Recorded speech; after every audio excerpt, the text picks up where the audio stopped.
নমস্কার, আমি শ্রী নিয়ে চলে এসেছি আবারও একটি নতুন ব্লগ তোমাদের সঙ্গে শেয়ার করার জন্য। ভাবলাম ডিফারেন্ট কিছু তোমাদের সঙ্গে শেয়ার করি। সাধারণত পয়লা বৈশাখ মানেই হালখাতা, সঙ্গে নতুন জামা কাপড় পরা আর সঙ্গে জমিয়ে খাওয়া দাওয়া। কিন্তু আমাদের কাছে পয়লা বৈশাখটা একটু অন্যভাবেই ধরা দেয় বরাবরই। চিরাচরিতভাবে চলে আসছে আমাদের এই শিবের গাজন। আর এই গাজন হয় ঠিক পয়লা বৈশাখ থেকে 3 দিন আগের থেকেই শুরু হয়, আর মহা আড়ম্বরের সঙ্গে পালিত হয় এই শিবের গাজন। তাই ভাবলাম এইবার তোমাদের সেই গাজনের কিছু গ্লিম্পেস তোমাদের সঙ্গেও শেয়ার করি। এই গাজনের বিভিন্ন রিচুয়ালসগুলির মধ্যে অন্যতম কিছু রিচুয়ালস আমি তোমাদের সঙ্গে শেয়ার করার চেষ্টা করলাম।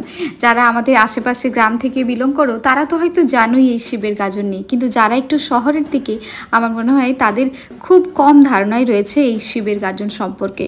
কঠোরভাবে সন্ন্যাসীরা কিন্তু পালন করে ভগবান শিবজির এই ব্রত। আর কঠোর নিয়ম সত্ত্বেও সন্ন্যাসীরা অর্থাৎ ভক্তরা কিন্তু ভগবান শিবজির সেবায় নিয়োজিত রাখেন নিজেদেরকে 3 থেকে 4 দিন।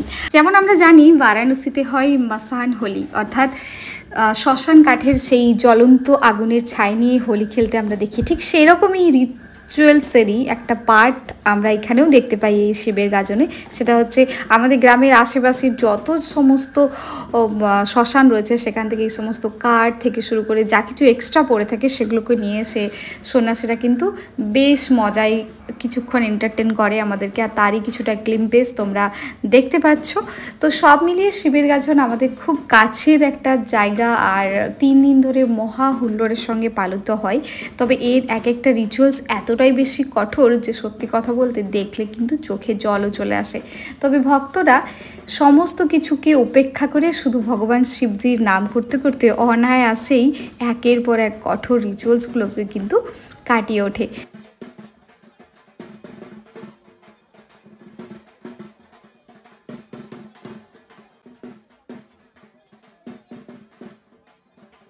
এবারও প্রায় 400-র বেশি সন্ন্যাসী ছিল আমাদের এই মন্দিরে। দেখতেই পাচ্ছ এখন চলছে স্নান, এরপরে হবে ভগবান শিবজির পুজো, আর সারা রাত ধরেই কিন্তু চলতে থাকে গাজন।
গাজনের শেষ দিন আজকেই হয় চড়ক পুজো আর সঙ্গে ফোড়ও তোমাদেরকে দেখিয়ে দিলাম। তো এইভাবেই মহা আড়ম্বরের সঙ্গে বরাবরই আমাদের কিন্তু এই গাজন উৎসব পালিত হয়ে থাকে, আর তারই কিছুটা অংশ তোমাদের সঙ্গে শেয়ার করার চেষ্টা করলাম। কেমন লাগলো অবশ্যই জানিও, আর যারা তোমাদের গ্রামে বা তোমাদের আশেপাশে এই গাজন অনুষ্ঠান আগেও দেখেছো তারাও কিন্তু কমেন্ট করে জানিও। তো আজকের ব্লগ এই অবধি, দেখা হবে আবার নতুন একটা ব্লগে। টিল দেন সবাই ভালো থেকো, সুস্থ থেকো, অ্যান্ড অবশ্যই to subscribe my channel. By.